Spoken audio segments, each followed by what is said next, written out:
Did you hear that? I thought I was muted. All right. All right. What's up, everybody, and welcome to Friday night's edition of Sports Dummies. It is me, it is Mike, getting into the stories for this week that we heard.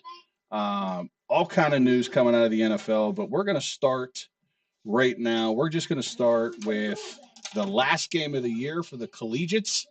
The NCAA has finished their season. We have a brand new national champion.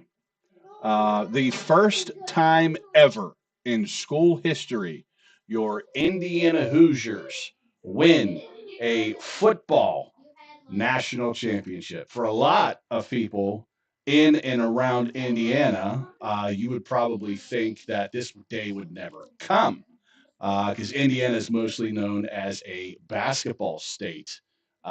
So very huge news for Indiana and the Hoosiers and that college. Kurt Signetti solidifying himself probably as one of the greatest college football head coaches of all time, and he's only been in the big leagues for 2 years. Right. Okay, Phenomenal. it's remarkable on what he has done.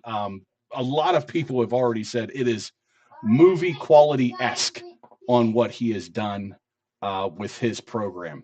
And obviously, it's nothing short of immaculate and amazing. So, congratulations to the Indiana Hoosiers for being your national champions, defeating Miami in a hard fought game. Yeah. Back of the game. 27, yeah, 27-21. Very close game. Miami covers the 8.5. The over hits barely. It was 47.5. They ended up getting 48. Um, Matt Matt pretty much nailed the correct Mm-hmm. score. 28 to Mm-hmm. 23 was his prediction, and it ended up 27-21. So Yeah. I don't think you could get any closer without actually nailing the damn thing on the button. Right.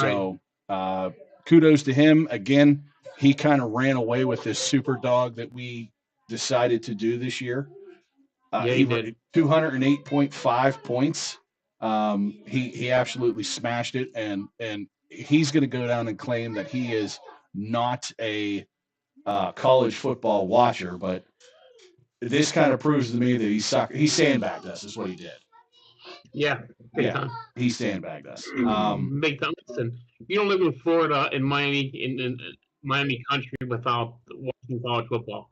You Right. do. Yeah, I mean it's kind of Yeah. hard to, you know. Right. The only real things that I need to say about this national championship, Mike, is that number one, it was a great game. It was awesome to watch a competitive game. We've seen some games already this year in the college football playoff that were not competitive whatsoever. That a lot of people are arguing about now, and so at least we got a very competitive national championship. So happy about that. Um, Kurt Signetti, again, to me, solidifies himself as one of the greatest to do it. And wouldn't you know it, he just happens to be under Nick Saban's tree. He's Right. also a Western PA guy. So doesn't surprise me that he's a dog in what he does. But here's the interesting news that I think people either missed or didn't hear out of Kurt Signetti, because a lot of people at this point with the NFL and how they're going and looking for coaches, head coaches, offensive coordinators, the whole nine. Kurt Signetti's name has been brought up a few times in NFL talks. And just for the lack of argument, for the sake of argument, excuse me, if somebody wanted to buy him out of his contract, it would probably be upwards of like $80 million or something like that. It's something Right. ridiculous. Okay, I don't know the exact numbers, but it's probably something ridiculous because he had just got done signing a brand new deal this year that extended him for the next 7. So his buyout's probably retarded. Um, But the one thing that he said while he was standing on that podium or in his press conference immediately after winning the national championship was, I have no desire to coach in the NFL. Right there. Everybody, shut your mouths, go about your business. Right. Kurt Stignetti is not coming to the NFL. It sounds No. like by any stretch of the imagination. It doesn't matter what kind of a blank check you hold in front of him. He doesn't seem interested at all in the NFL. And I don't blame him. I don't blame him. Yeah. Because if history, let's put it this way, if we are to suggest and try to predict what the next 5 to 10 years of Kurt Signetti's reign is in Indiana, and this is year 2, and he's already won a national championship, it's hard to believe that he won't have at least 4 more national championships within those 10 years. At least. Listen, here's the one thing he has shown, which at a time that Boys, a lot of shut up. Coaches You're too loud. Are getting out of the game. He has a blueprint for the NFL, the term of college football, if you will. The game has changed. It's about the NIL, the money. He transfers. He uses the transfer portal to the wealth of his team. And he's kind of put the blueprint out there for anyone who wants to come successful. You know, if you remember, I think we talked about this briefly this year. Dabo Sweeney, as far as 2 years ago, he never even went into the portal because he thought I recruit well enough where I could win. Well, guess what? Since the last 2 years, his team is barely over 500 because the game has changed so much. And now, as of today, as a matter of fact, it's ironic I'm bringing him up. He's talking about Ole Miss stealing a guy in the portal from him. Okay. He's supposed to sign. So the game has changed. Kudos to Kirk Signetti. 1 loss in 2 years. Indiana from the depth.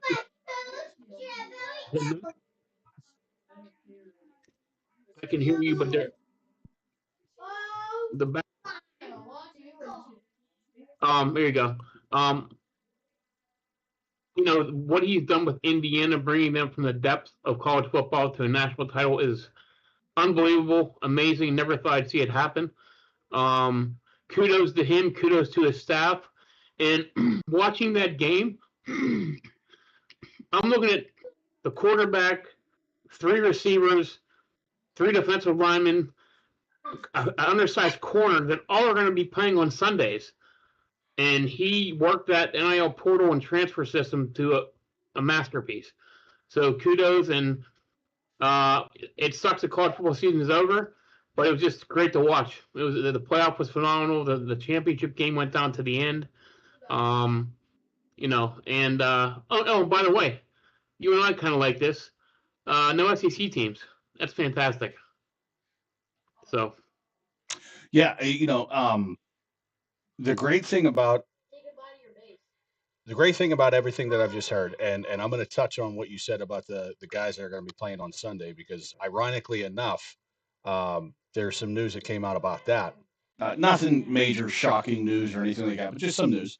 But I also saw a very brief excerpt of the College Football Committee saying that it does not plan to expand on the 12-team playoff, which I like and I don't like. Right? Well, no, it got leaked. The Big Ten and SEC had a meeting, but here's where it got a little funny. The SEC wanted a guaranteed 4 to 6 teams in an expanded playoff, and the Big Ten was like, "Wait a minute, we have to give out a Power 4 championship teams, obviously, and we have to come to a serious negotiation with the other conferences about who's going to be in this playoff." So I guess the Big Ten wanted 16 teams, the SEC wanted 24, because they wanted at least 6 teams of their own in. So that just shows the selfishness of the SEC. Well, yeah, I mean, you know, they're going to be completely butthurt considering the fact that there was no SEC teams to represent the conference in what the last 2 weeks of the season. Well, Ole Miss. Ole Miss was the only Ole Miss made SEC it, team, right? so they made it to the semifinal. But they can't be happy to have no representative of the SEC in the national championship, considering the fact that they've pretty much have always had somebody representing in the national championship. Now they may not have, they haven't won every single one of those national championships. Right. You know, most more recently, other than Indiana, another Big Ten team in Ohio State won that prestige award. So, yeah, I can imagine that the SEC is going to try to do whatever they can do or whatever within their power to do to try to manipulate rules and things of that nature to try to sneak in more SEC teams or a way to get them guaranteed into the championship, right? Right, as if their brand wasn't big enough. Right, right. All right. So we'll see what happens there. Never say never. Not only in wrestling, but in the world of sports too. Money get thrown everywhere. It changes people's minds real quick.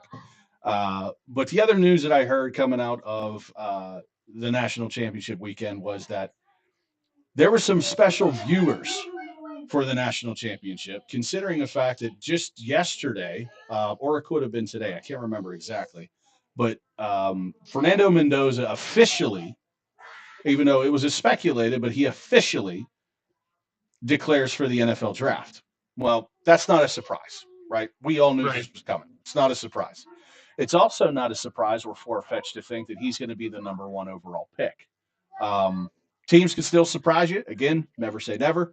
But odds are on he's the heavy favorite for the number one overall pick.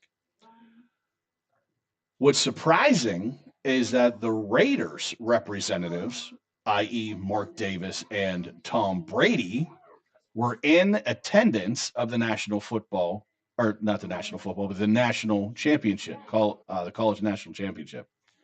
Not that surprising because they're still sports fans, right? Especially Tom Brady. He's still a football nut, right? He tries to stay to the game as close as he can at all times. That's why he's a minority owner.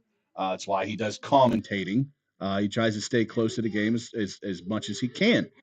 But the Raiders, who's got the number one pick this year? The Raiders. So they went to go see Mendoza firsthand in person and probably talk to him that whole beginning, pregame, everything. Yes. They got their interviews before their interviews, right? Yeah. Yep. And obviously from what they saw on the field kind of speaks for itself too, in terms of what kind of a player he is. Yeah, he's a special athlete. He's unassuming.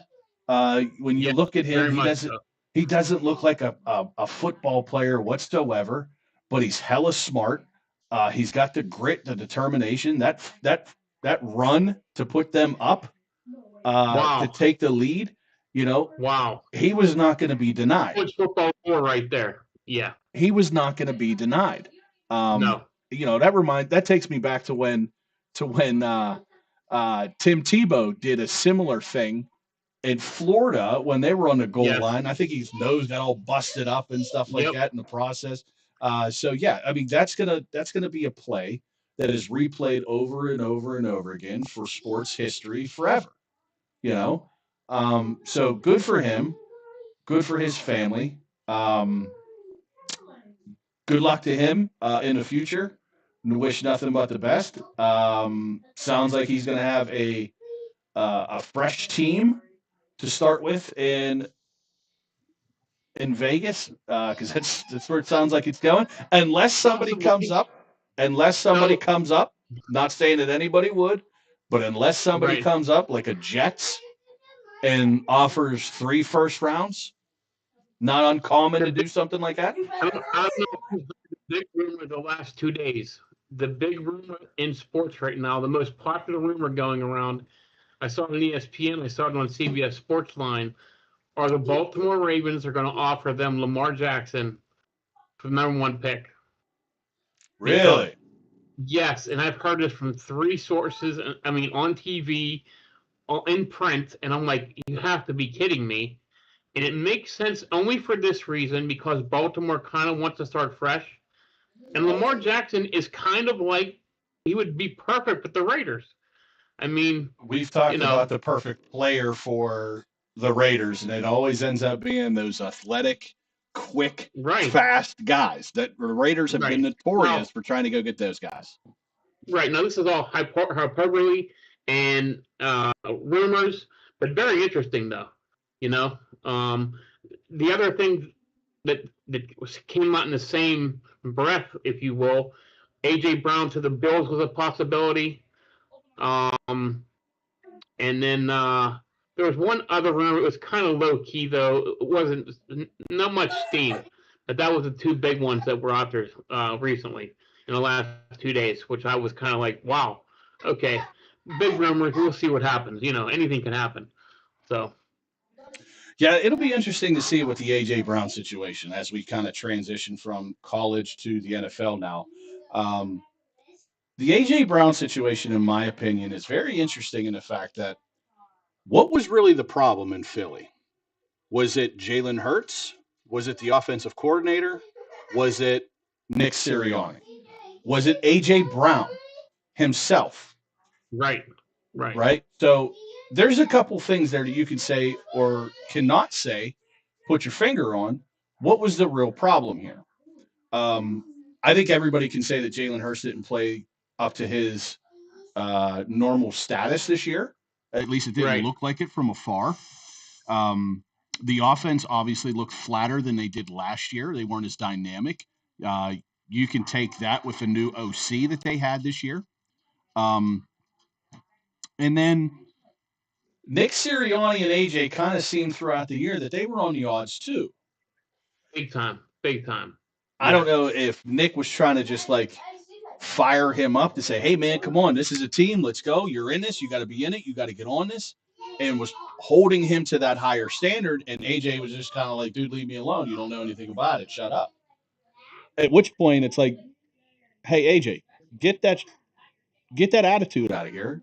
Again, this is a yes, you're still getting paid millions of dollars, dude. Shut up. All right. right. Play as a I team mean, and win as a team. in the playoff game on the sideline.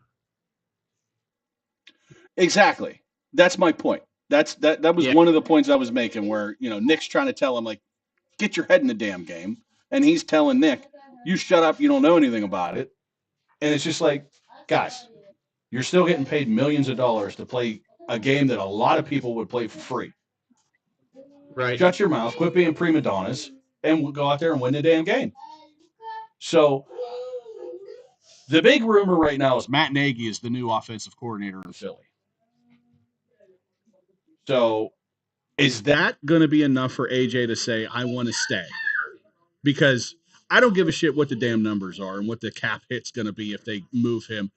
There's all type of gymnastics that you can do financially. We've seen it. Absolutely. We've already Right. seen it done in Atlanta with Kirk Cousins, who moved money around to where he's not a hit on their payroll that much anymore. Right. They move that money around and everything like that. So they're probably going to end up cutting or releasing him before March 15th or whatever Well, it's funny you say that. So the rumor I heard today was they're probably going to release him, or the June 1st, I think is the cut day, and then re-sign him the next day. Because they're talking about releasing him that day, and then go back to sign him the next day because Stefanski really likes Kirk Cousins. So it's really interesting, you know. Yeah. Again, there's all types of ways that these guys know how to manipulate the system in the NFL. The cap gymnastics, as we've seen in Tampa, where it seems like that they get every All Pro imaginable in the NFL all at once, and they're all under the cap space, and it's just like how in the world did that happen? Kicking Right. the can down Right. the curve for another 20 years. So that's why I say to myself that I don't give a damn what the money is or anything like that. If you want it done bad enough, you'll figure it out. So the question is AJ going to get moved again during the draft? Possibility, my friend. Possibility. Right. Yeah. So definitely some things to think about there in Philly, and things to look out for on that front, as far as that's concerned. You brought up the Atlanta Falcons, because I talked about Kirk Cousins' contract. If nobody's heard by now, then we will discuss it here. Is that Kevin Stefanski is now the new head coach in Atlanta. He also, if I'm not mistaken, that could have been Harbaugh. I think it was Harbaugh in the Giants. Did he bring his offensive coordinator with him? I think he did. Stefanski or Harbaugh? Well, I know Harbaugh did. There was rumors that he was going to, but not yet. That's not official yet. All right. Well, I can kind of put those to bed right now with this little sheet that I have here. So that hire to me, we're going to go over the hires tonight. I think I'd give Atlanta a B plus for that hire. I think that's a very good hire for the Falcons. Yeah. Guys, you need to be quiet. Yeah. Let me see if I can get two-time coach of the year. Okay. So Tommy Rees, if I'm not mistaken, was the Browns OC. So yes. Right. Kevin Stefanski brought Tommy Rees. Oh, it's finalized? Okay. Yeah, he is hired. Those are the hires. Awesome. I'm looking at the hires. So Stefanski is in as head coach. Tommy Rees is your offensive coordinator. And the Falcons hired franchise legend, as they put it, Matt Ryan, as their new president of football operations. So that is what Atlanta has done so far in this offseason. Just to recap real quick, John Harbaugh was the first domino to fall in this whole scenario, and he goes to the Giants, the New York Giants. I thought that he brought Todd Monken with him as well, but it doesn't look like it. He just interviewed with Cleveland for their head coaching job, Monken. Okay. Yeah. Okay. So then we'll start at the top here, and we'll kind of go down. Since we were already talking about Harbaugh, let's talk about the team that left him instead of him leaving the team. The team that left him was Baltimore, and they made their head coaching hire with Jesse Minter, which was the offensive coordinator for the Chargers, correct? Defensive coordinator. Defensive coordinator for the Chargers. Okay, Mike, this was a guy high on your list. Yes, loved him. I think it's a home run for the Ravens. I think it's funny. He coached for the Ravens for 3 years. Was a heck of a coach there. Put on that really good coach for the Chargers, also keeping that defense top 10. I think what's going to be funny is whoever the Steelers hire and Minter are going to be talked about hand in hand, connected throughout their tenure. Right. And I can't say between me and you because there's however many people watching us, which are 0 at the current moment. But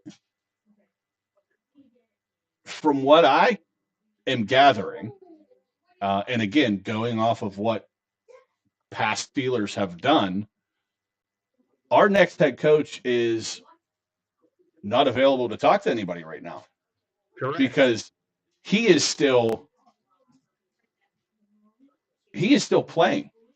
Yes, and funny that you mentioned him because he actually turned down an interview when they're done with Cleveland yesterday. He took his name out of the Cleveland Browns. 3 coaches have done that with Cleveland, which isn't a good look. So. Right. I think I think I put in the chat. Mike McDaniel told the Cleveland Browns, he was like, "You got too much shit for me, dog. I ain't coming." But speaking of Mike McDaniel, he ends up going and being the offensive coordinator for the LA Chargers. So, Great hire. in my opinion, great hire for the Chargers. Yeah, yeah.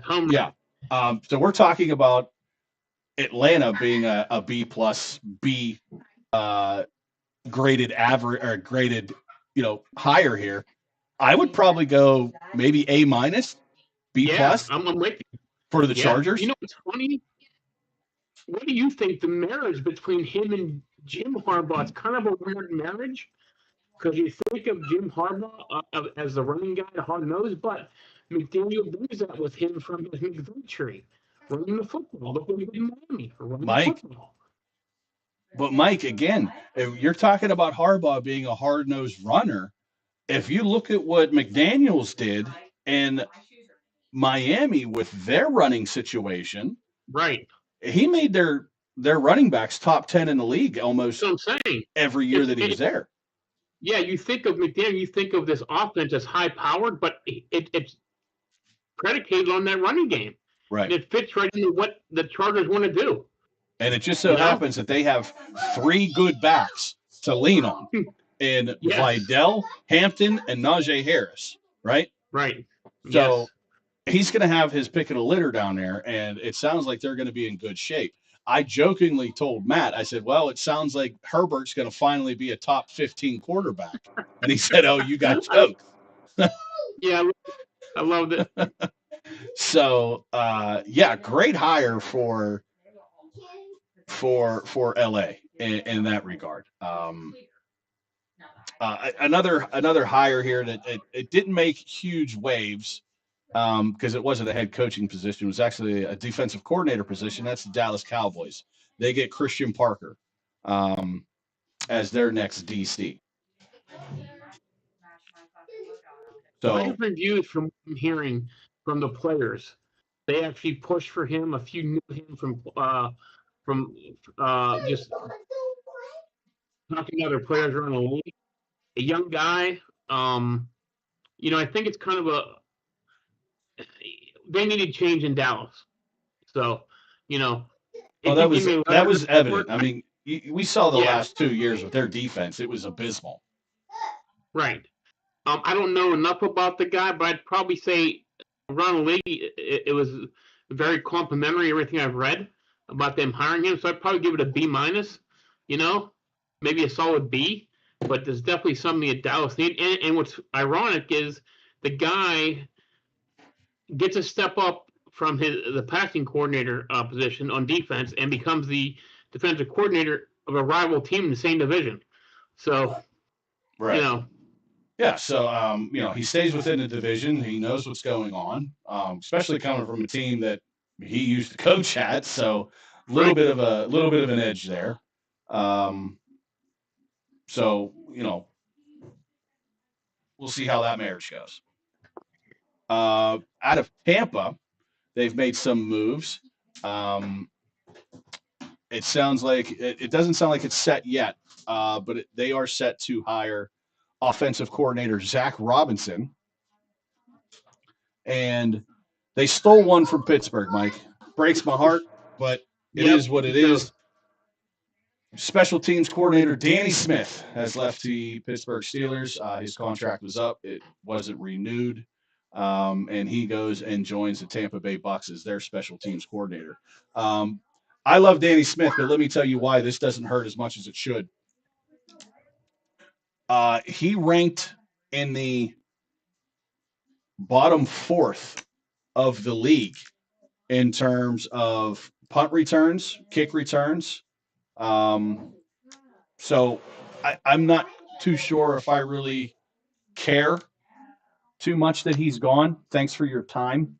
I just love watching you on the sideline chew wads of bubble gum like it was going out of style, and you kept it going strong for 4 hours straight. Kudos to you, my man. Your jaw is tough.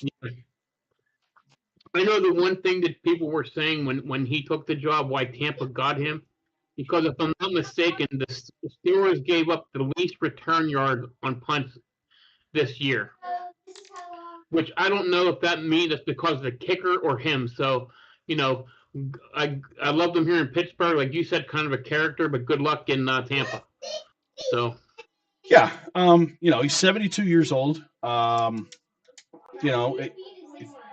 doesn't have much probably coaching left in him, but go for as long as you can, my guy. yep.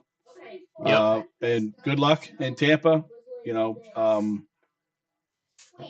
about all I can say about it. Yeah, Again, I think I'm more excited to get fresh blood in the door, right? I am too, man. Just Yes. because it feels like that we've been so stale for so long. Yes. Yes. So I'm Great, actually great. just excited to see some new faces and hear some new names. I'm excited at the possibility of what they're talking about. Bringing two coaches from one team, possibly here. That's really exciting. So, Yeah, and it seems like that they both worked well together. Right. So, and for anybody out there counting, I believe that is 7 coaches under the McVay tree that are now going on to get head coaching jobs, especially after this round, if they make it another week or not. So keep that in mind. Mike Tomlin, still 0. So keep that in mind. Right. But talking about familiar faces and familiar places, offensive coordinator Eric Bieniemy goes back to Kansas City.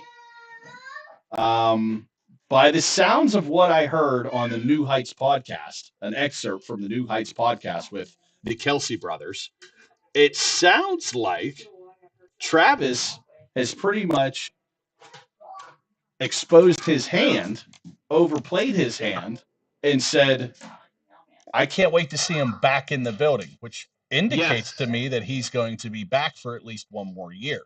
For those of you that don't know, this was the last year on Travis Kelce's contract. So there was speculation that he was going to retire. There's been all kind of chatter about what his next move was going to be. He could have pretty much told us what he was going to do next by not telling us what he was going to do next. So he says he's excited to have him back in the building. Obviously, Travis did very well under Bieniemy as coordinator. Probably some of his best years as a player, and obviously we can tell because last year he wasn't that great, right? And again, part of that is because Mahomes got hurt and everything like that, and he had to go through 2 other quarterbacks. So he's going to get hopefully back on the right track. I'm kind of shocked that Bieniemy didn't get a shot as a head coach for what he did the first time around at Kansas City. He still hasn't gotten a head coaching shot, has he? No. This is remarkable to me because for as many people that love Bieniemy, by the sounds of it, all over the league, he can't get a head coaching job. Now, the only question I have is that by design, by choice, by him? Or do people just realize that he's not an effective leader, but a great play caller?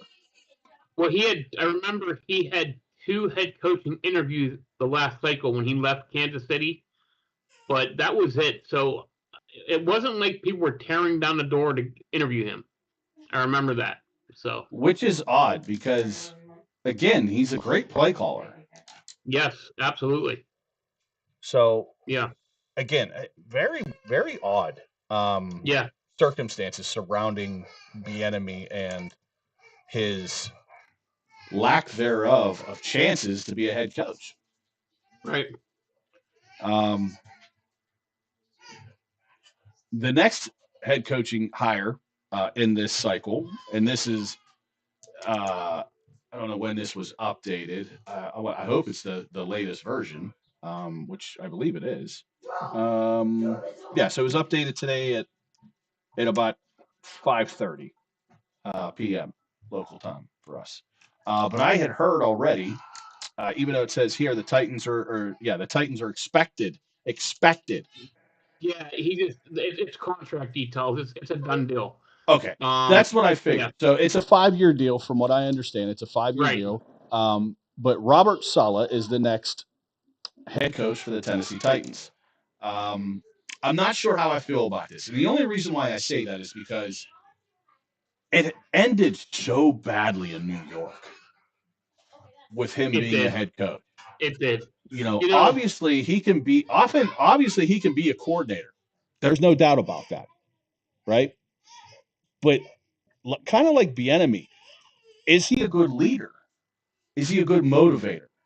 Because that's what you really need. Look at Vrabel. Vrabel was a hell of a motivator and leader. I mean, that guy is just top of the top. So it'll be interesting to see. We'll find out if there's a common denominator here. If it's the Jets or if it's Robert Saleh. Well, here's the thing. So this time with the Jets, he had no defense as a head coach, which that's his calling card, defense. But he also had Zach Wilson, if you remember. Right. Now he goes to Tennessee and he has Cam Ward, who had a solid rookie season. So if you kind of torn, I'd probably give a B minus higher, maybe a C. Because I don't know what to expect from. I don't know if he's a head coach type. I know he's a great defensive coordinator, one of the best in the league. As a head coach at Georgia State, so right, Tennessee. Yeah, good luck. I mean, he's got a great quarterback right now. Good quarterback. Saw some great things out of Cam Ward this year, so I think he's excited about that. So, here's one, Mike, that you said yourself, you just don't quite get, and that one is going to be the Miami Dolphins. The Miami Dolphins end up hiring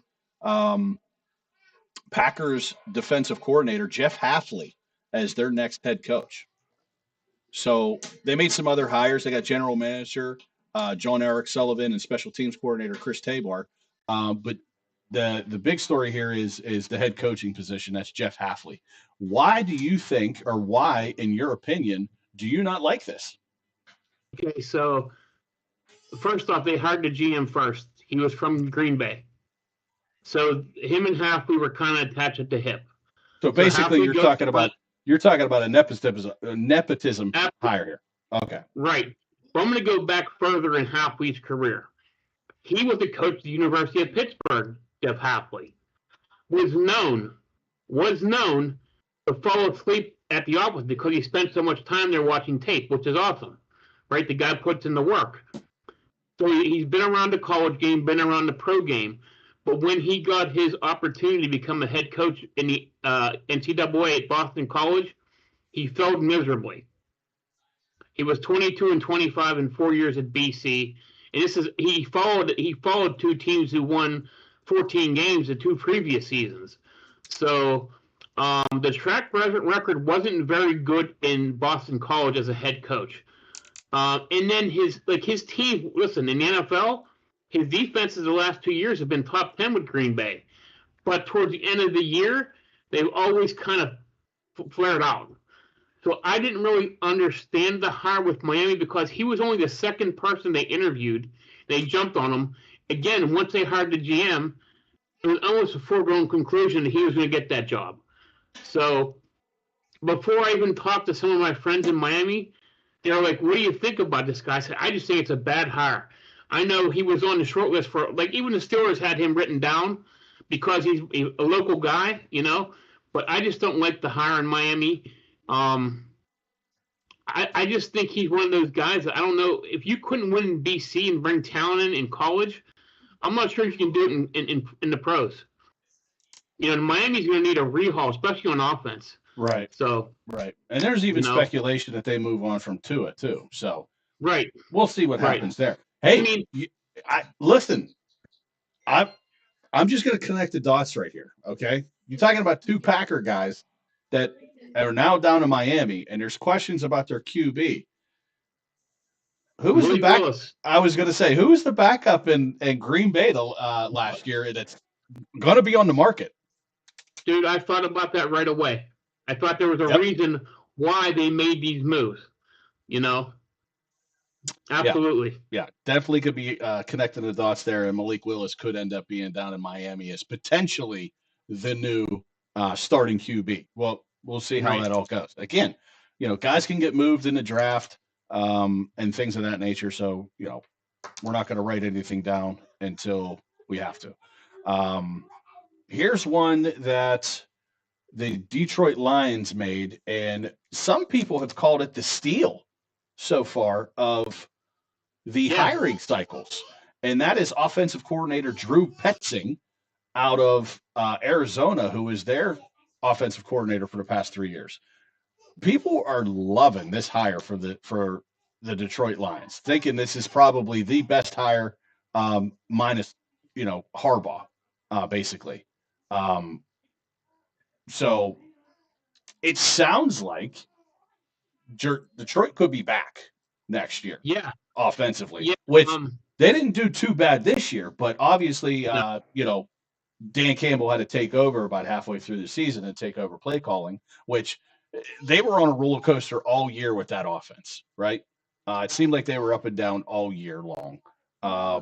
They scored all these points, and then they'd come out and they'd be flat, and then they'd score all these points, and then they'd be flat again. So it sounds like this is the missing piece to what could unlock this Detroit offense for next year. Yeah, so I kind of looked into this after I heard the same news that you did. Evidently, Petting and Ben Johnson coached together. Evidently, Petting and Ben Johnson coached together, and he's seen as like a clone of Ben Johnson. Likes to be aggressive, likes to run the front running backs. Remember in Arizona when we started running, you and I both said, "Get the ball calm." And then he's a guy who likes to predicate his offense on a strong game and out too.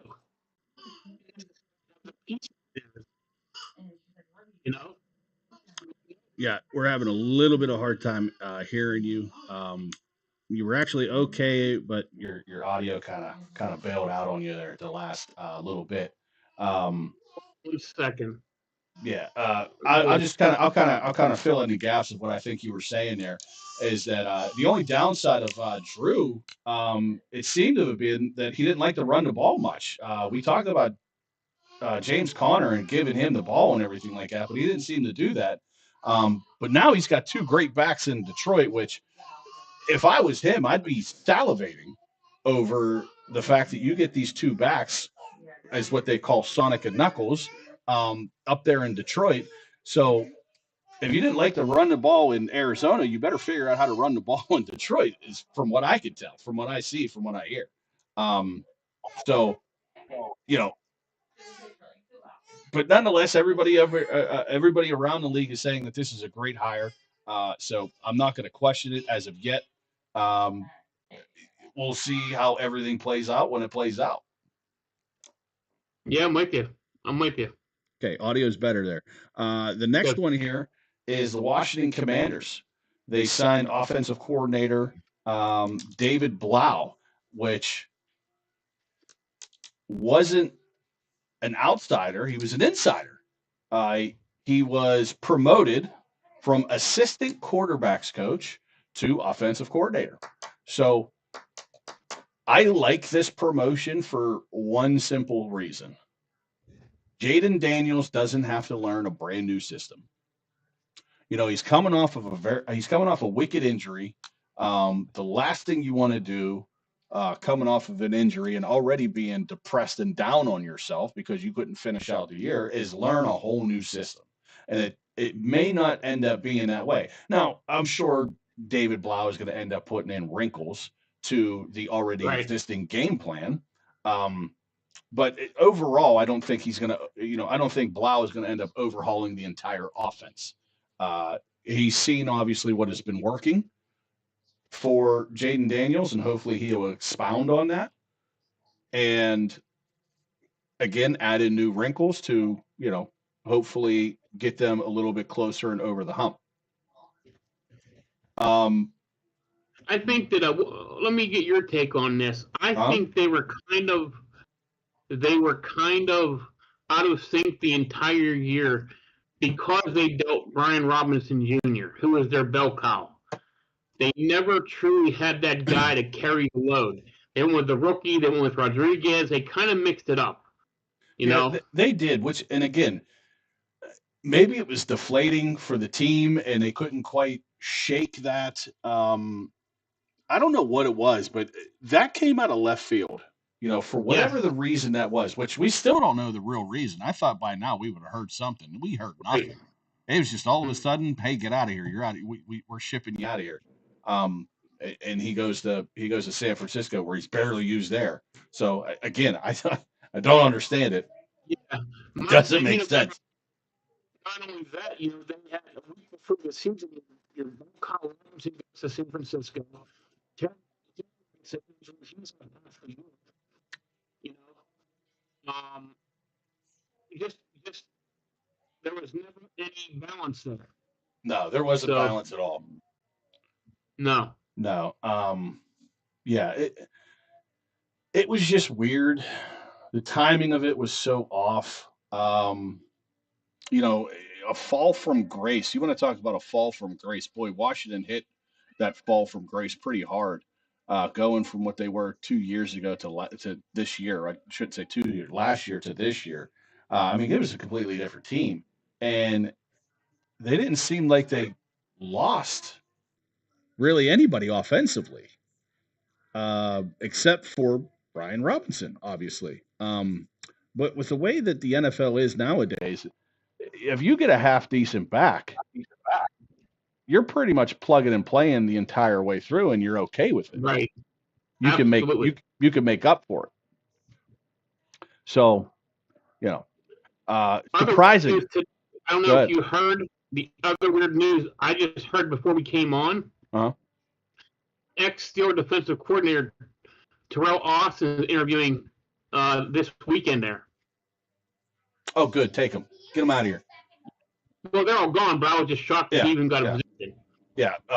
The only downside to that is that we couldn't officially say that we fired any of them because all their contracts ran out. So that's the only downside in this whole thing. I've seen Arthur Smith. He's taken interviews and everything like that, and get rid of them all. Get rid of all of them, which is good anyway. Because if you're going to bring in a new head coach, it's kind of like electing a new president. Right. They're gonna come in and they're gonna bring in their own people anyway. You know what I mean? Yep. At least the people that they want. So it was going to be a clean house anyway. But the one story I wanted to get to that we would be remiss if we didn't cover it or touch on it at least is not a surprise to me, not a surprise to you, a surprise to most. But we had said already that the Buffalo Bills window in time was running out and was running out very fast, especially this year, considering the fact that they seem to have had everything that they needed for the playoffs. They had a decent defense, wasn't great, but it was good enough. Their offense was spectacular at times, not all the time, but at times. You have Josh Allen, who's the reigning NFL MVP. But more importantly, in the playoffs, you had no Burrow, you had no Jackson, you had no Mahomes, and you still lost. Right. So it wasn't a surprise to me. It wasn't a surprise to you that they decided to go on and forego the future without Sean McDermott. And I had said to you, and you agreed with me, and you said I could see that too, is that they're going to usher in this new year, this new era of Bills football when they open a brand new stadium next year without Sean McDermott. Because if he doesn't make it through this postseason with a Lombardi, there was going to be no reason to keep him any further than this season. And lo and behold, it's true. I don't know why Sean McDermott never was really able to get over that hump. I mean, again, I understand that Mahomes and Jackson, again, are phenomenal players, and it's hard to combat those guys. But you had a postseason where neither of those guys were in there. So realistically, the GM, the owner of the Bills, said there's no excuse now. Win Right. or you're done. Right? Yes. Yes. And that's seemingly what just happened. So this is like, we're focused on the Steelers, of course, because that's our hometown team. Right. But is there going to be a more important hire in the NFL than this one? I mean, where there, where you're at Josh Allen's career, 7 years in, the guy, like you said, if it's not Mahomes, it's not Burrow, it's not Lamar Jackson, and you still can't get to the big show, right? Well, you better hit a home run and hit it right now because that time's dwindling. And Allen doesn't seem too happy there. I mean, they're giving him a lot of the reins. Philip Rivers interviewed today. Rivers. Yeah. I was actually going to get to that too. They actually the Bills had requested and interviewed Philip Rivers today for their head coaching position. Some people are shocked by this, but here's what you shouldn't be shocked by is the fact that for the better part of a decade, he was his own offensive coordinator.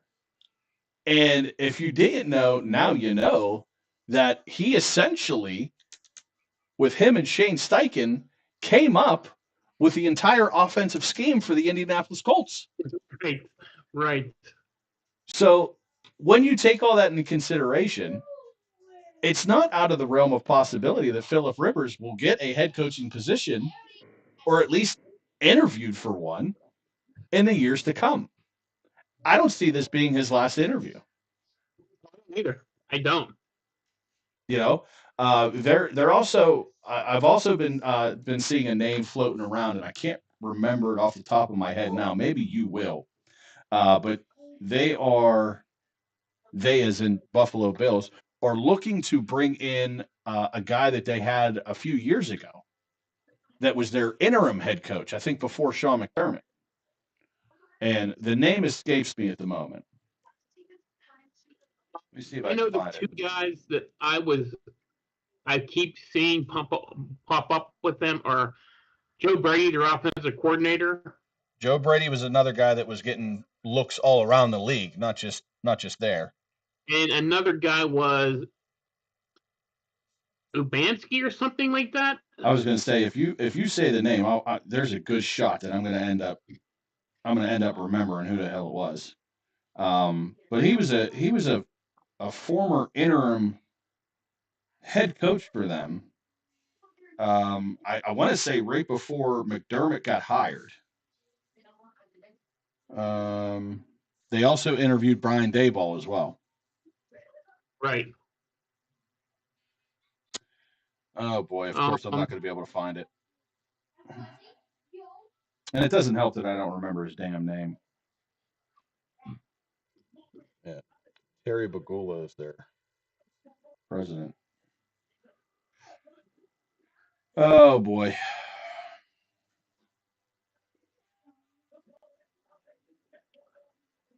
It's not David Webb, is it? Maybe.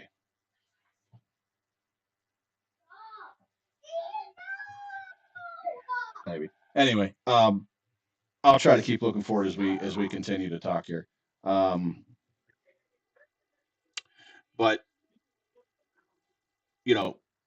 Daboll's in the mix. Brady is in the mix. Clint Kubiak obviously is in the mix as well for these head. And right now it sounds like Clint Kubiak is probably the favorite at the moment among the unsigned potential head coaches. Right.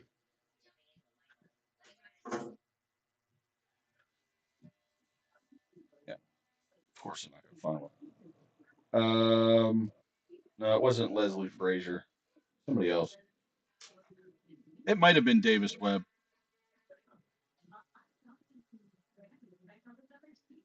He was Davis Webb, was he an interim coach for them at one point? I can't remember, but I know the guy you're talking about. Is it Grant Udinsky? No, it's not Udinsky. I'm not sure. Me neither. If that means that we don't remember it, then it wasn't obviously that important. So, right. Lou Anaromo, that's another guy that's being talked about, making the rounds, going around here. So anyway, yeah. the Buffalo Bills are going to have to really, really, really think about what direction that they're going to move because uh, hiring that next head coach is going to be the one that takes you there. Um, and then we'll get to the How about Brian Flores real quick? He's still out there as a candidate. Yet he yeah, did he is. He he is. did sign an extension with the Minnesota Vikings to return. So And if you haven't noticed, at least I've noticed it on my end. Um, I don't see his name being floated around much anymore after he signed that no, or after that contract was given to him about head coaching jobs anymore. right, It right. kind of sounds like all the other teams have kind of backed off once they heard that he had a new deal in place for the DC to stay in Minneapolis or Minnesota. It doesn't matter which one. Yeah. Place. So me, in my opinion, he stays. He stays in Minnesota. Yeah. At least for at least for this coaching cycle. Again, next year there's going to be a whole other coaching cycle that he's going to be able to interview for. There's going to be somebody out there that's going to get released. Who knows? One of these new guys that end up getting a head coaching job going to have to find another job next year because some team's going to say we don't like it, get out of here. Right. But let's talk about the one team here that we haven't really talked about much yet before we go into our picks, and that's the Pittsburgh Steelers. Well, the Pittsburgh Steelers have completed interviews with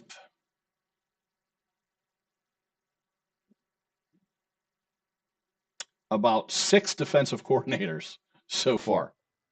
Right. Those names include Evero, which is the Panthers defensive coordinator. I hope he's not our head coach because I can't even pronounce his damn name. Right. Brian Flores, obviously. Jeff Halfley, but we can take him off the list because he has already been hired.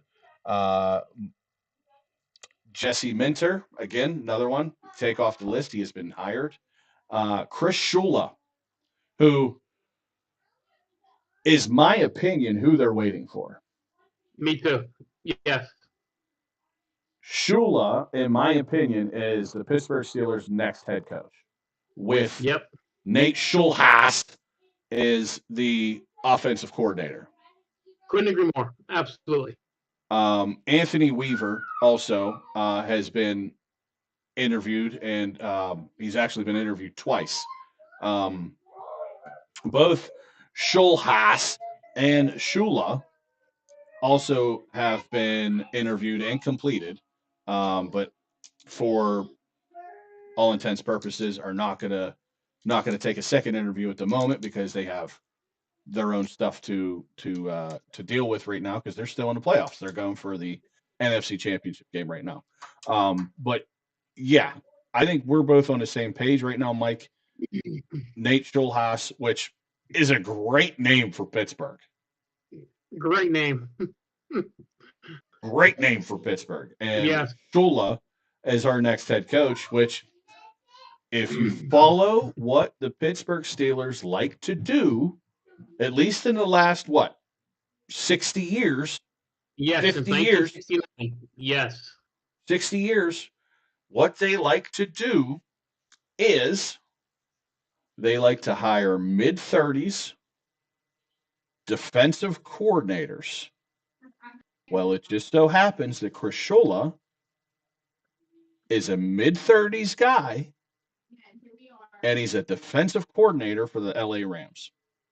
And the lineage of his grandfather, Don Shula. And he's got some pretty good lineage here. Right? And then we got probably going to be the most famous guy in Pittsburgh if he comes here. And that's going to be Nate Schulhaas. I just like saying his name, to be honest with you. So any chance I get, it's going to be Schulhaas all the time. he's doing pretty well as the LA Rams passing game coordinator at the moment. I see no reason why he couldn't flourish as a offensive coordinator, considering that his passing game coordinator attributes are through the roof.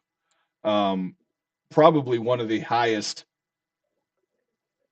years of yards thrown for Matt Stafford, the most touchdowns received by Devontae Adams, and the most receiving yards had by Puka Nacua.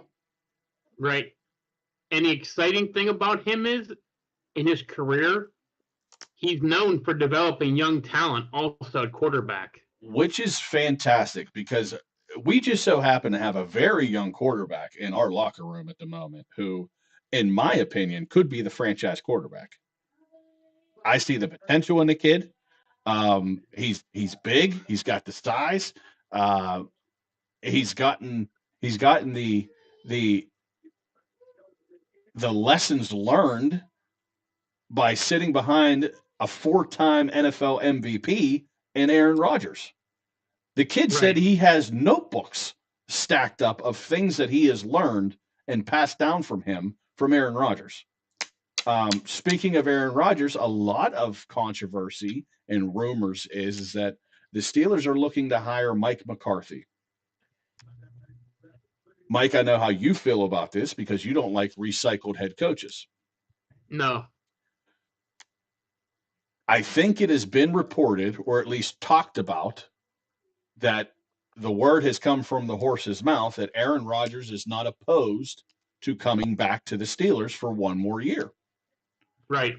I think the Steelers are thinking about this in terms of, well, if that's the case, then we can hire Mike McCarthy to be our guy to lure Aaron Rodgers back. However long that may be, right? Who knows? The Mike McCarthy thing might be a 1 year deal, prove it deal, right? With the hopes that they can lure Chris Shula into our defensive coordinator position as our coach in waiting and Nate Schulhouse as our OC. In a perfect world, that would be fantastic. Mike McCarthy come in here for 1 year, get squeeze the last little bit of juice out of Aaron Rodgers if he decides to come back, because we know he's not going to be expensive, right? He doesn't want the money. He doesn't care about that. Let him come in, and again, let Will Howard watch him 1 more year, sit behind him, develop. And if Nate Schulhouse is that guy that can get him to develop and be our offensive coordinator, that's par for the course, Mike, right? And then have Chris Shula be your coach in waiting. The only downside is that we got to basically tell Mike McCarthy, a hometown guy, we only want you for 1 year. Then after that, you can boot, scoot, and boogie your way out of here. Yeah, I mean, I've heard those rumors. And listen, on paper, it sounds good. Right. I just would rather prefer Shula to be the head coach. Oh, of course. Schulhaas. So, yeah. It does make sense. Yeah. The so thing I'm excited for, if you bring these young head coaches, is you give guys like Will Howard some clean slates to prove themselves with new coaches. So, yeah, I mean, that's the only downside to this, right? Like you said, it's the only downside. These guys are unproven as far as head coaches are concerned, right? They're unproven. So that's the downside about just going out and hiring a brand new guy that you've never heard of and, mid-30s mold. Also, because absolutely. So yeah, absolutely. I mean, you see that young guy and you're thinking to yourself, this could be our next head coach for the next 20 years. It happened with Knoll. It happened with Cowher. And it happened with Tomlin, So, getting a Chris Shula in here who can put the next 15 years in as the head coach, why not? And having Nate Schulhouse in here, for at least another 1 to 2 years as our OC would be fantastic too. Absolutely. Another guy that I wouldn't be opposed to having as our DC is Lou Anaromo. I think he's a heck of a DC as well. Yeah, I do too. You know, I don't know what happened at the end of the year down there for Indianapolis, other than their offense being so shite there at the end of the year for obvious reasons. Major injuries down there, especially for their quarterback, their number one guy. But his name has been talked about in many coaching cycles in the last 2 years. Right, right. I think, if I'm not mistaken, he kind of made his name for himself over in Cincinnati. Yes, he did. Yeah. And then I think he saw the writing on the wall too, is that franchise is just a big, huge dumpster fire. Right. He said, "Get me the hell out of here! I'm not staying anymore." Right. So he's a guy that I would be interested in, and here's a guy that I'd like to stay away from, and that's Anthony Weaver, the Miami Dolphins defensive coordinator. Ditto. I think we've seen enough from him this year to know what kind of defensive coordinator that he is. So, yeah, I would not be heartbroken if we don't hire him. Ditto. Definitely on the same page right there. The other guy that, there's actually a few guys on these lists that I'm looking at here that entice me. Vance Joseph is another one, right? He wouldn't be a bad guy to get in as our DC, or possibly, well, he's a little bit older. He's not in his mid-30s, I don't believe. But I wouldn't be opposed to getting him in here. No, I said there's some names after defensive coordinator wise. Yeah. Excuse me. But one name that I would like to get in here, and you're opposed to this, Mike, but I like the guy, is Cliff Kingsbury. I'm not opposed to one bit. I think he is a hell of an offensive coordinator. I just don't think he's a good head coach. Okay. That's all. I think offensive wise, I think he's talented galore. Right. I mean, I think if they brought in a head coach and you couldn't, if Schulhaas wasn't the guy, Schulhaas, or sure wanted to bring in a guy that is a veteran OC, I think Kingsbury would be a great guy to have. Another guy who's fantastic with quarterbacks. So here's a guy here. I want your thoughts on this guy, Steve Spagnuolo. What's your thoughts on him? He's Chiefs defensive coordinator. His name is around the circles here. My first interpretation of Steve is that his defense seems to struggle. I mean, it seems like they did the last 2 to 3 years over in Kansas City. What's your take on him? I like him for the fact that he's well respected, knows how to put a good defense out on the field. The problem I think he faced in KC, most of the money on that team was on the offensive side of the ball, except for Chris Jones. Right. And if you look, they've lost numerous secondary and linebackers because they didn't have the money to pay people. Yeah. But he's kind of gotten stale there, and his teams do fold defensively for the Chiefs. But I don't know if that's him so much as what the cards he's dealt, if you know what I mean. Right. So do you think that he would do better in an overpaid Steelers defense? I have no idea. Honestly, getting to that, I was just going to get to that. You could possibly see going into next season, the Steelers cut Patrick Queen possibly because he's a big cap hit. Right. I heard a story about this. Okay. Jalen Ramsey is a possible cut candidate because he's a big cap hit. Yeah. And then what's Cam doing? It's very silent on that front right now. Yeah, I hope he retires. I think we got 2 guys behind him that are ready to go. They're younger. I think they're ready. They look great in parts of the year. I think it's just time. He just looks sloppy to me. You know what I Yes, mean?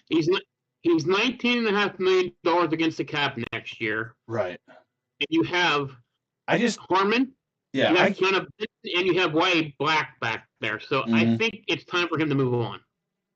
Yeah, I can't get over the fact that he demanded a raise this year and he did nothing. Uh-huh. You know, It's funny you say that.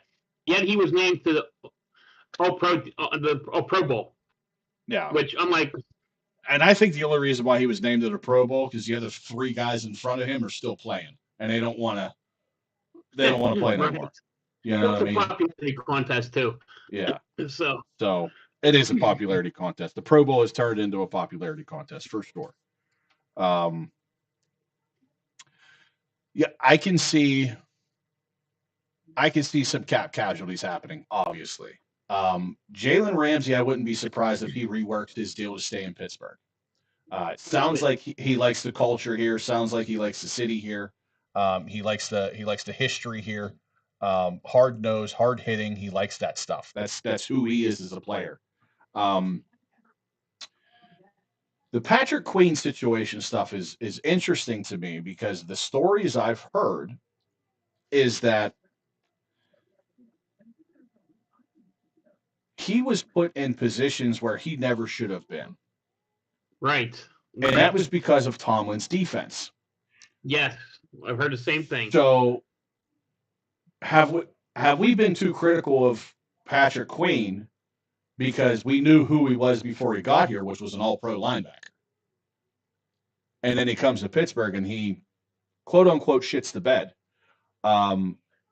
Where other linebackers that have been in our system that have left our system are now thriving. One of which goes by the name of Robert Spillane. The guy's a monster. And he was good here. And then he leaves Pittsburgh and he becomes better. Obviously, you can equate that to coaching.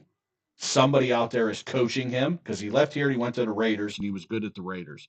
Now he's up in New England, and he's going to be a monster up there. He's going to be a Patriot legend after his career is over, because he's got Mike Vrabel in his ear, and not that Mike Vrabel was the best, but still.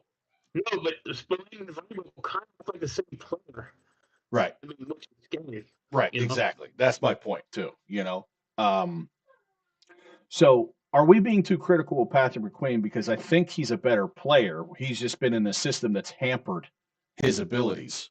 Well, you know what? That's a good call. I didn't think about that. The one thing I keep hearing in games when the defense failed, he wouldn't come out and point fingers or say it, but you could tell he was really frustrated with people not keeping their assignments up front so that the linebackers could make their plays.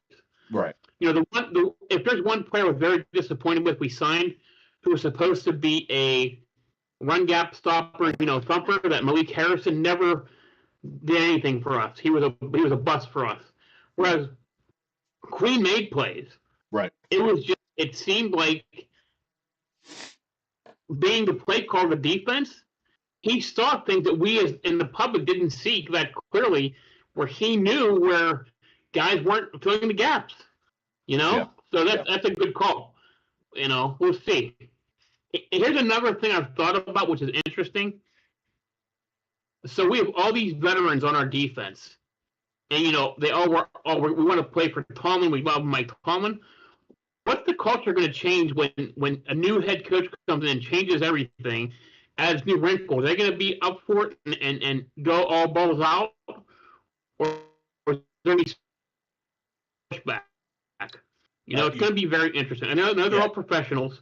I don't think that's going to happen. But I think the defense we are relatively veteran D, but the core of the younger guys is nice with JPJ and the three young defensive linemen plus Wilson.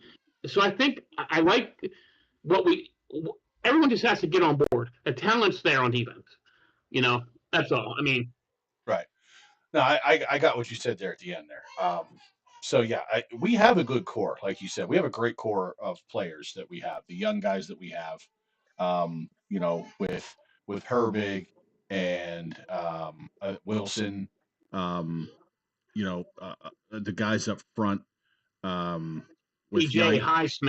yeah, I mean, with Yaya Black and Harmon and right. JPJ. I didn't realize that JPJ was a better player than I thought he was. I thought he was nothing but getting burnt and getting PIs all the time. And it turns out he didn't let up a touchdown all year. Dude, he was number 1 ranked cornerback in the entire NFL this year. That's crazy. Yeah. And here I thought he was absolute trash, and I was too. far from it. So I made a mistake. Right. I didn't look into it as much as I should have. So that's on me.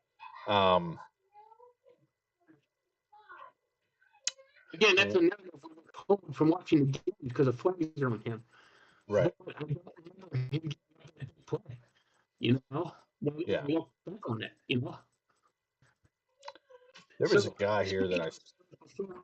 While the coaching thing, the Steelers list came out this week. 19 restricted free agents.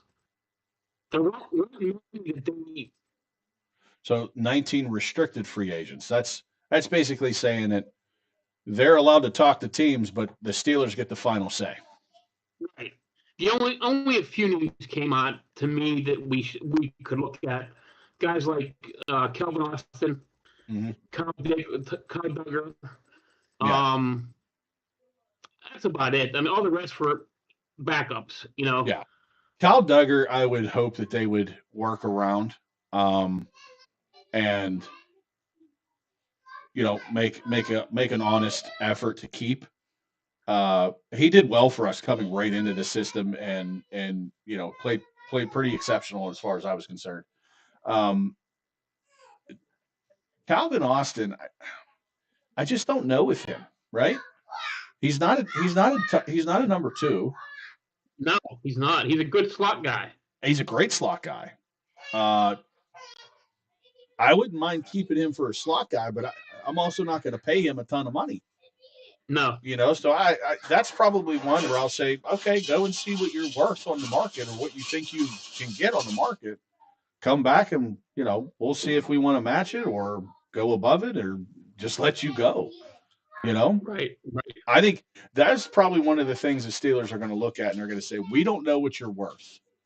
So go find out on the open market, come back to us, and if we think that you're worth what they say that you're worth, we'll pay you.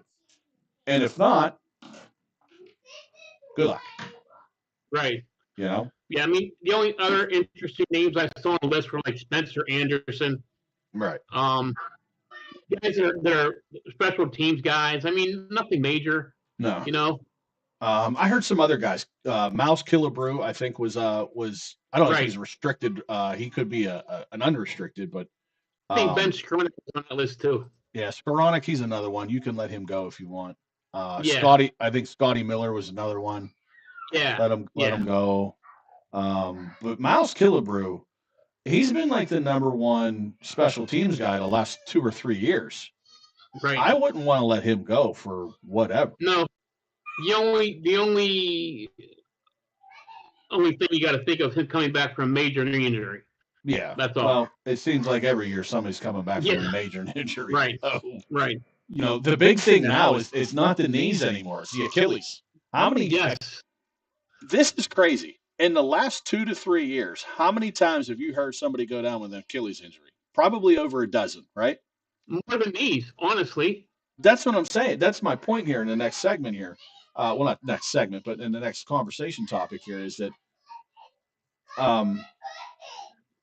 before 2023, I don't think I heard anybody tearing Achilles in the NFL as much as I have in the last 3 years, 2 years.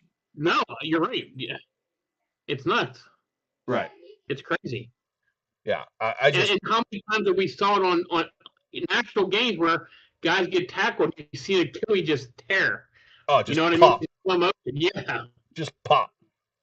Yep. Yeah. Absolutely. So, yeah. That's rough. That's a big one to come back from. The Achilles tears are like the new ACLs, right? Because back in the day, you tore your ACL, you were out for a year and a half, maybe 2. Yep. It was almost a career-ending injury. Um, but with modern medicine and the things that they can do with the human body and stem cell research and all this other stuff, guys are coming back in 9 months. Yeah, that's crazy. They're almost not missing the entire season as before they were missing almost two. The Achilles, on Right. the other hand, that's a bigger injury now. So, And it um, seems when you come back from the Achilles, it takes a full year yeah, to get back to yourself. it takes at least 2 years to come back from an Yeah. Achilles tear, Right. from what we've seen already, and that's just the two guys Right. that we've seen, and that was Aaron Rodgers and Kirk Cousins. Right. A guy like George Kittle, a guy like Najee Harris. We'll see how that affects those two guys in the next Right. 2 years. And Patrick Mahomes, we'll Eh, see. His was a knee injury. His was an Achilles. Right. But quarterbacks, though, I don't think knee injuries mess with quarterbacks as much as they do No, running backs and right. receivers. You're right. You know what I mean? Yeah. Because the running backs and receivers, they're more dynamic. Yeah. More running aspect and cutting and things of that nature. Patrick really isn't. No. Essentially what they want him to do is stay in the pocket and not get hurt anyway. Right. Um, Yes. Right. so, which is how he got hurt. He got out of the pocket and he landed wrong and he tore his knee.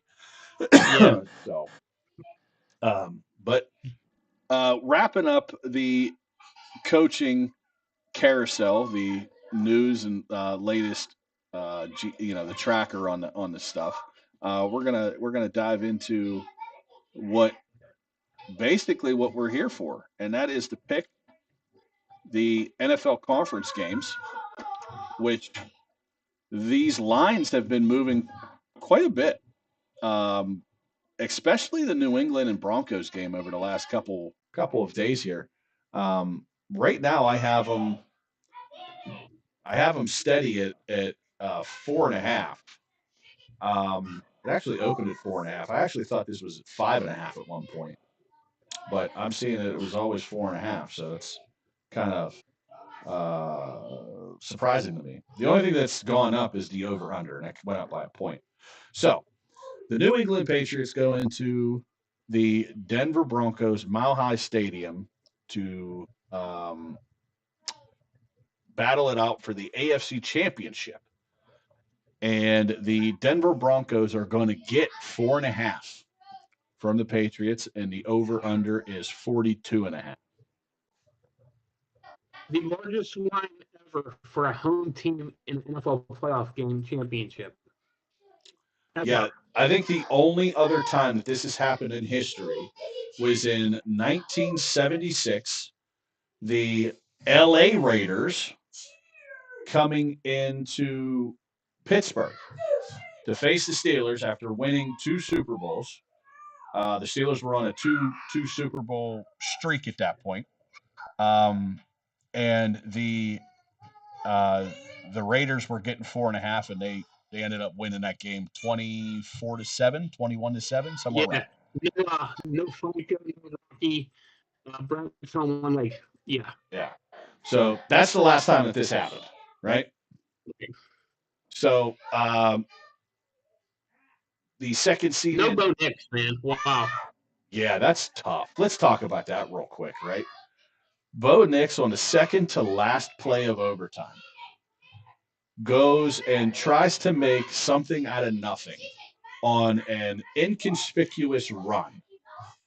Gets tackled in a normal everyday tackle and breaks a bone in his ankle that they don't discover until after the game, obviously after all the adrenaline and everything like that wears off, and they take him into x-ray, and they x-ray his foot and find out he's got a broken ankle, essentially, and he's out. He's done. Goes to surgery on Tuesday after that. He's out for the year. Boy, what a rough break. Boys! When Sean Payton came out, I was stunned with the news. Yeah. Unbelievable. So that's a tough break, man. Jarrett Stidham. Jarrett. I keep wanting to say Jared. It's Jarrett Stidham. Well, I hate to say it, but New England doesn't have a great streak with backup QBs, if you know what I'm saying. The last time New England played a backup QB, it was in the Super Bowl, and he dog walked them all over that field and took a Super Bowl from him. The last guy to do that was Nick Foles, if everybody knows, if nobody remembers, when he played for the Philadelphia Eagles. That's when they started calling him Big Dick Nick. Big Dick Nick Foles. Yeah, Big Dick Nick. So in this matchup, with the Denver Broncos getting 4.5, the over-under is at 42.5. I don't like that over-under. I think it's low. And I'm only saying it's low because I think New England's going to put on points here. I know that Vrabel doesn't like to shy away from anything. Contact. I mean, he headbutted his own guy, ended up getting a busted lip. He doesn't like to shy away. He doesn't like to shy away from anything. So 42.5 seems low to me. I don't like it. I'm going to go over on this game. And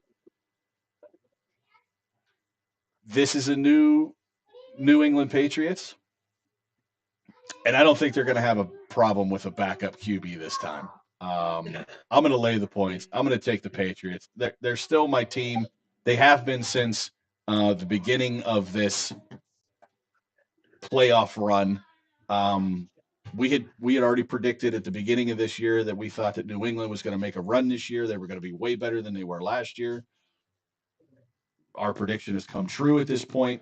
I would still end up taking the Patriots even if Bo Nix was not hurt.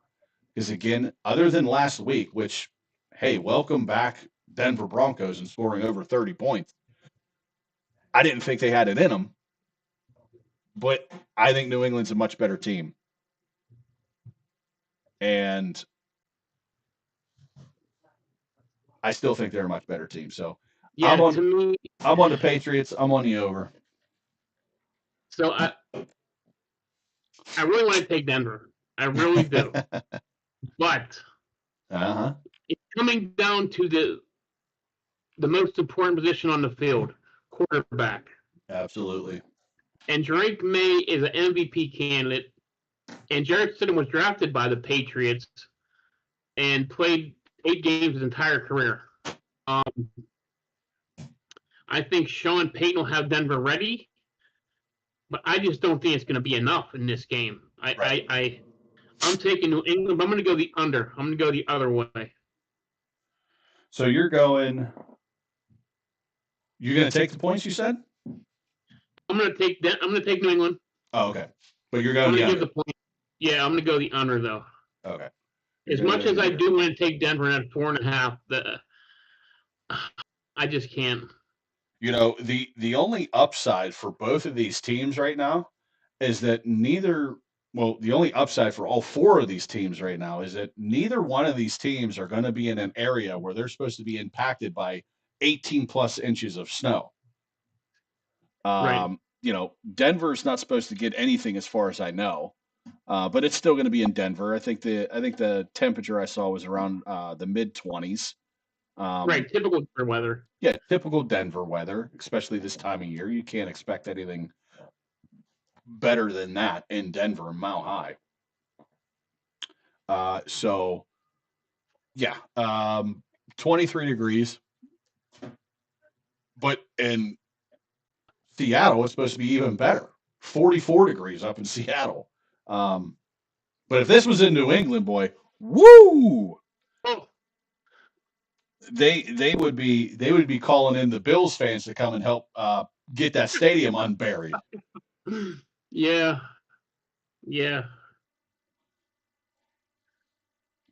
So, all right, we got those 2 done, and then the next one we're going to talk about here is the NFC Championship game, which comes on immediately after the AFC game.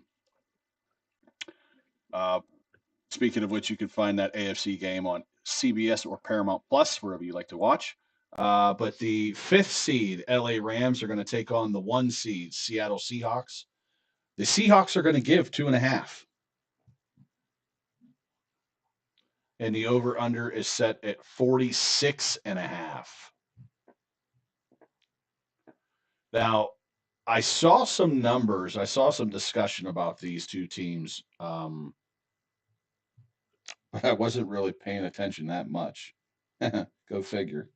Um, in that, by the way, that head coach, that interim head coach for the Bills that I was talking about was Anthony Lynn. Okay. Okay. Yeah. Um,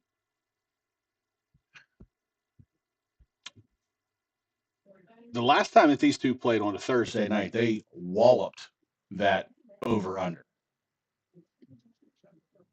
I think they scored 70 points or something like that collectively. Was that last? No, this was the last Thursday that they played each other. Okay. I don't know what week that was. Week 17, week 18, maybe. It wasn't 17. It certainly wasn't 18 because there was none of that. Yeah. It was week 16 on a Thursday night. LA and Seattle played to a 38-37 game. Wow. And the over under in that game was 42 and a half. So Seattle inched them out by a point. I don't think that happens in this game. This is the one game at 46 and a half where I don't like it. I think it's going to be an under game. I think this game is going to be a lot tighter than people want to admit. Not to mention, I think Mike McDonald is another one of those coaches that we're going to have to fear for the next 5 to 10 years. You know, it's ironic too because he was on Hard Knocks last year, I think, or he was right.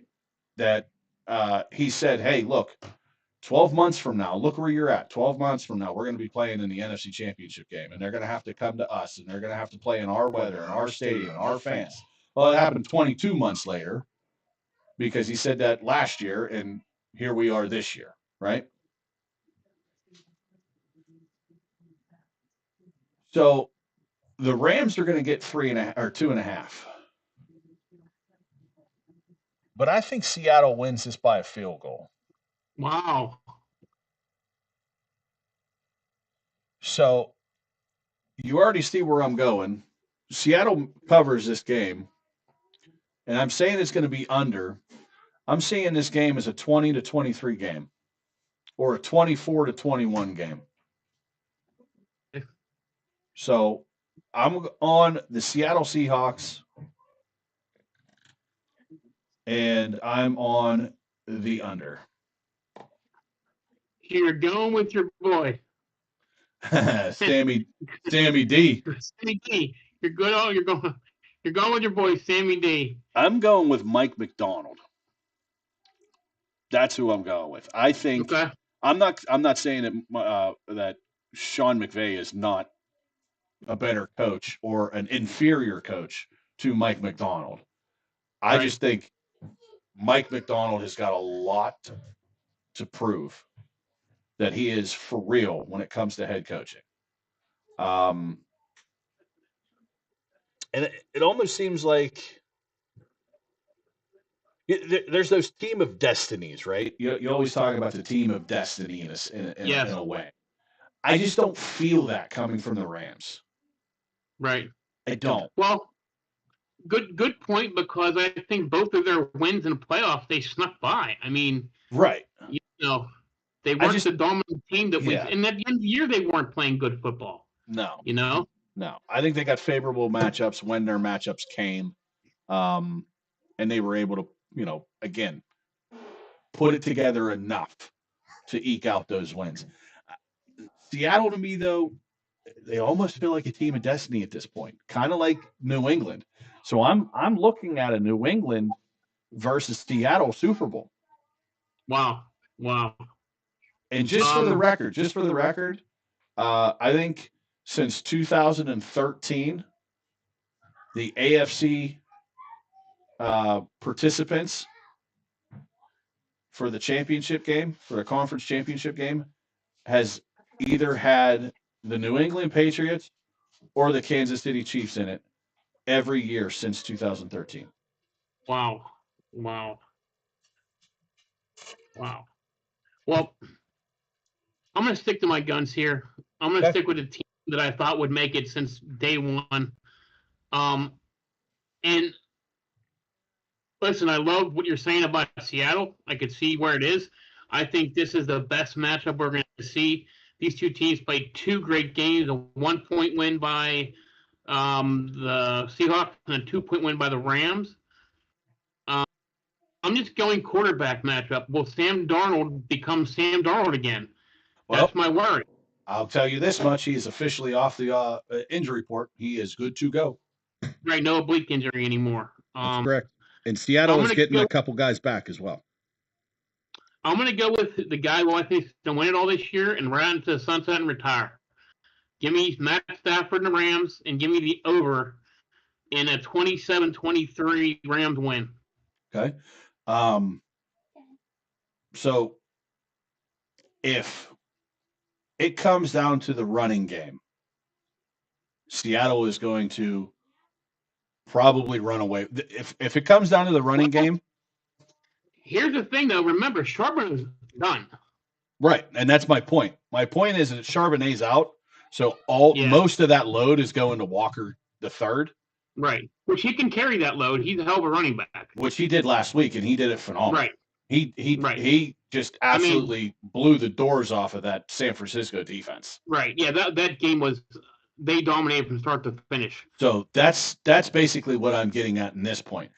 If they rely on the running game and they take that pressure off of Sam Darnold, I think Seattle not only wins this game, but wins it decisively. Wow. It could happen.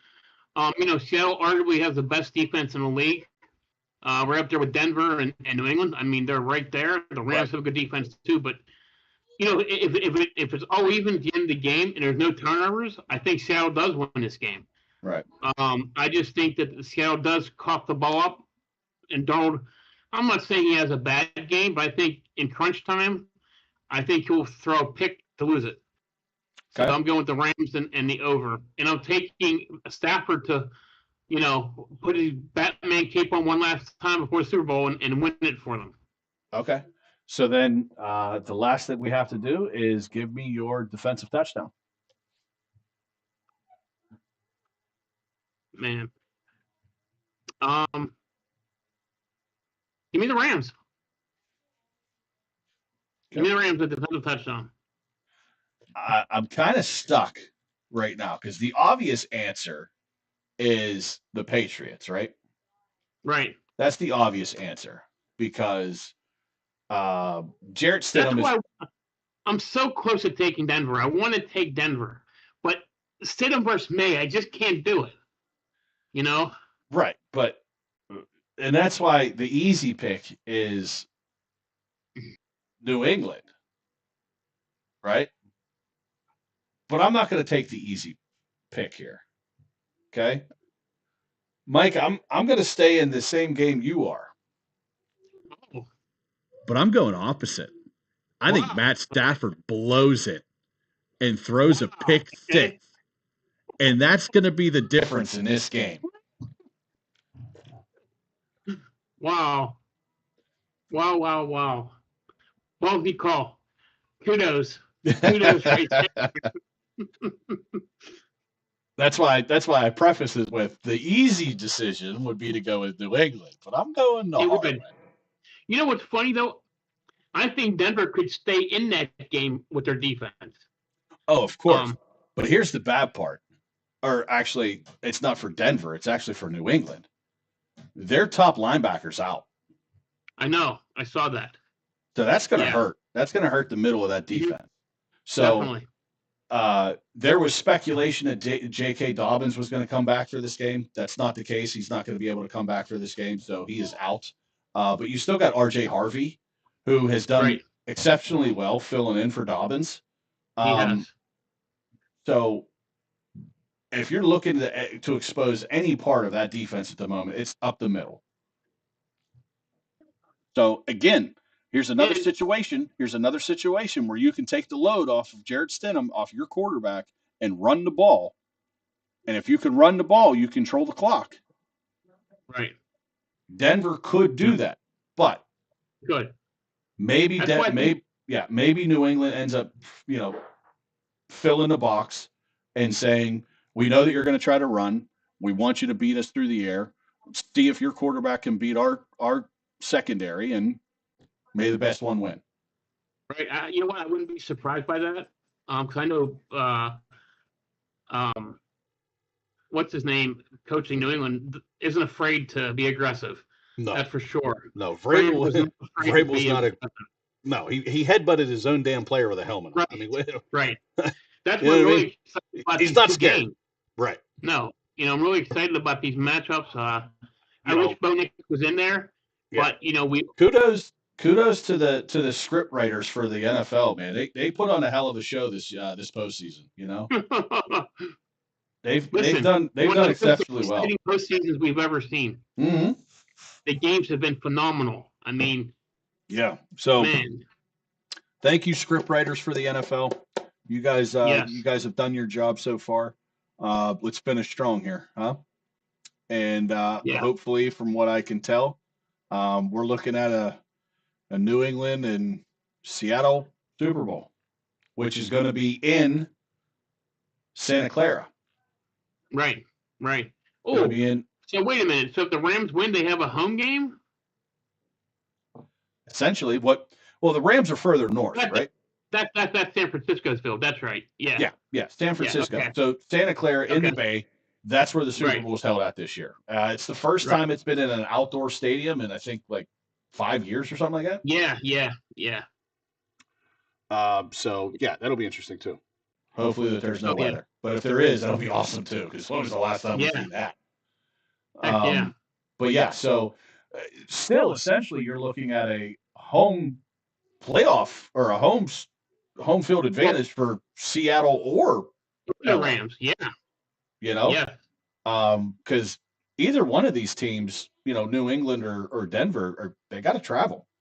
Well, another interesting thing, if the Seattle wins and Denver win, they were old, if I'm not mistaken, they were old division rivals in the old AFC West.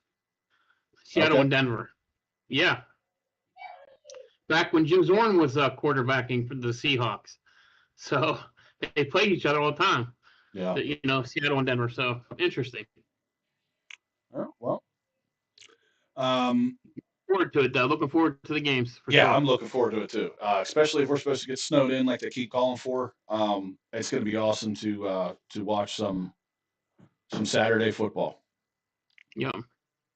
Right. It's Sunday. Is it on Sunday? I was going to say, why did I have the Saturday on there? No, Sunday. No, it's on Sunday. Okay, let me change that because I'll be looking at my sheet all day. But yeah, I don't know why I have Saturday on here. Just never changed it. Yeah. So yeah, very much looking forward to Sunday football, our Sunday slate. 3 o'clock kickoff for the AFC and 6:30 for the NFC. That is correct. And AFC is going to be on CBS and Paramount Plus, and the NFC will be on Fox. So if you're looking for those games, that's where they'll be played on those respective channels. So yeah. So that is it. That is all that we have here for the conference picks. And then from here on out, we will wait to see the outcome of this, and then we will determine a winner for the Super Bowl on February 8th, 2 weeks from now. And man, I'm looking forward to capping off a great year, but not looking forward to capping off a great year. Because that means football is over and we got to think of something else to talk about. Yeah. So, go ahead. So speaking of real quick, we forgot to hit on kind of under the radar news. The number 2 ranked quarterback in the college draft, supposedly coming out, decided to go back into school. Dante Moore from Oregon. Oh yeah. He's returning to Oregon. Probably because he didn't like to see where he was going to potentially end up. True. Very true. New York Jets. You know? Right. Yeah. Right. Yeah. Which they fired everybody except for their defensive coordinator up in the Jets. And Right. I don't know why, but I think they hired a new offensive coordinator, or they fired an offensive coordinator. I don't know which one it was, because I thought I saw this earlier today. Of course, I'm going to try to find it. I'm not going to be able to find it, but yeah, there's a good chance that's the reason why he decided to go back. And not to mention too,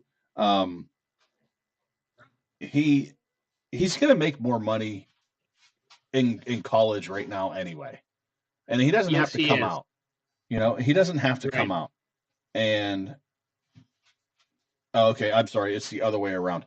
Aaron Glenn let go of most of his staff except his offensive coordinator.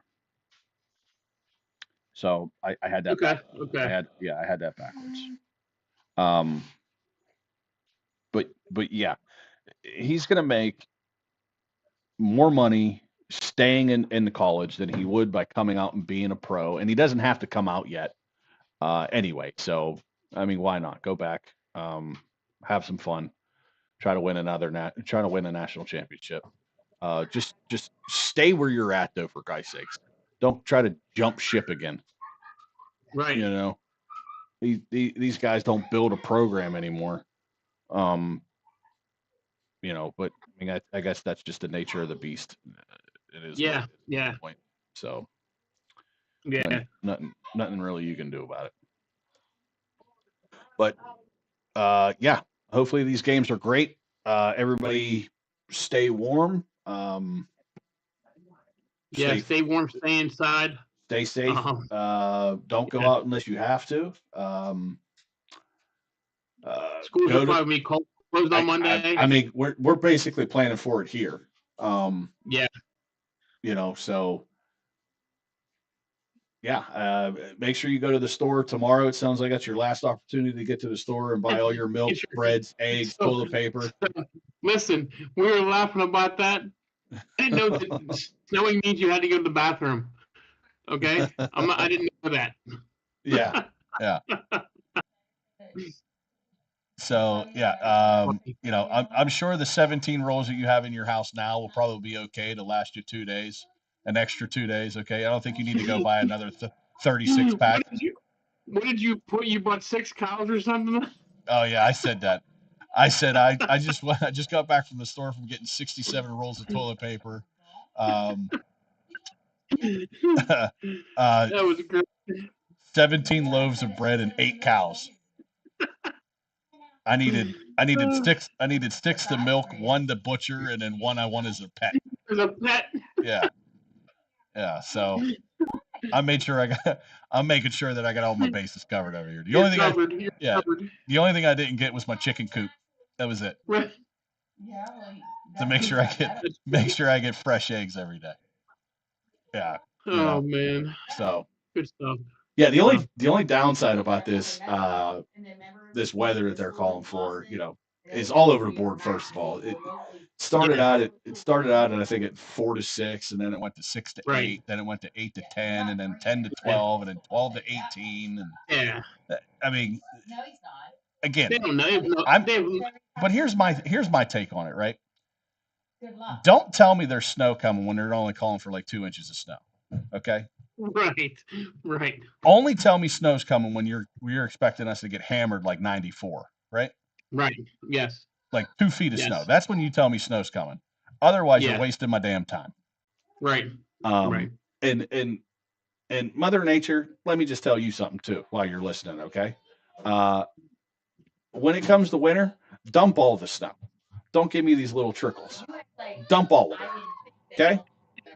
Don't give me this crap. Don't give me this little bit at a time bullshit. Give me all of it. Give me 2 feet. Give me 3 feet. Give me 4 feet. I don't give a shit. Give me all of it. Okay. Right. But yeah.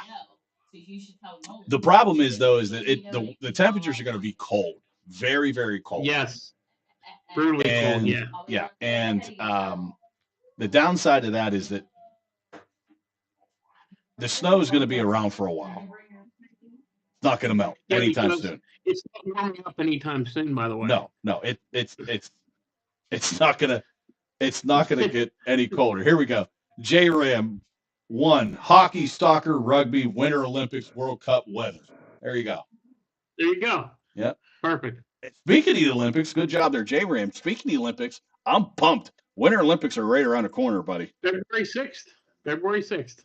So guess what we're going to be talking about for the next Winter Olympics. 2 months. We're going to be doing one show a week about the Winter Olympics. And then we'll put in some hockey in there as well. There you go. I love the Winter Olympics. I love the Olympics, period. Yeah, me too. The spectacle of it, the sports of it, the showmanship. The opening ceremony. Again, the spectacle of it. I love the Olympics. There's nothing that gets me fired up more than curling. I'll tell you what. I'm in my oh my God. I am in my living room screaming at the TV, for curling. And bobsledding, that's another one. The luge, the skeleton, all of them. All of them. All of them. Yeah. And then hockey. Yeah. Hockey players are allowed back in the NHL is allowed back in the Olympics. Yes. Bro. Yes. It's going to be good stuff. It's going to be real good stuff. You know what's funny about that? It's tough to root against the USA. Like they're playing Canada. You're like, sit there. Like I know. I know. I mean, definitely it is tough. For the US, but it is tough. But hey, man, you got to go with that red, white, and blue. No, you have to. It don't matter. But on the side though, when Crosby scores, you're like, yes. Yeah, you're like, right. And if the U.S. does happen to lose, it's like, go Canada. Hey, Go Canada. Yeah. As soon as the U.S. is knocked out, it's all right. Go Canada. Yeah. We want you to win because Crosby. Especially for us in Pittsburgh. Yeah, that's why I'm hoping for another U.S.-Canada final again. So that would be great. That would be great. Yeah. That'd be awesome. Yeah. Everybody else though, Yeah, you can shit the bed. Yeah. So, all right, we're at that point of the show. We're gonna sign off here. Thank you for everybody that joined us, especially J Ram over here in the chat. Thanks for coming in and chatting with us. Don't forget to like, share, subscribe. Turn on those notification bells so you know when we go live and you never miss an upload. Never miss a live either. So share us with all your friends and family. Join us. Join in the conversation. And we'll see you guys down the road. And it sounds like the next show that we're going to have is probably in 2 weeks. Maybe a little bit early. Maybe we'll squeeze in a show. Maybe we'll do a show next week, depending on what type of information we get out of the Steelers hire. Right. And then we'll come back and maybe do a show then. So until then, again, make sure that those notification bells are turned on so you know when we go live, just in case. So thanks again, everybody, for joining us. Mike, good time with you, bud. Thanks for joining in on this. Bud. And we will see everybody next time. Yep. See you later. Bye.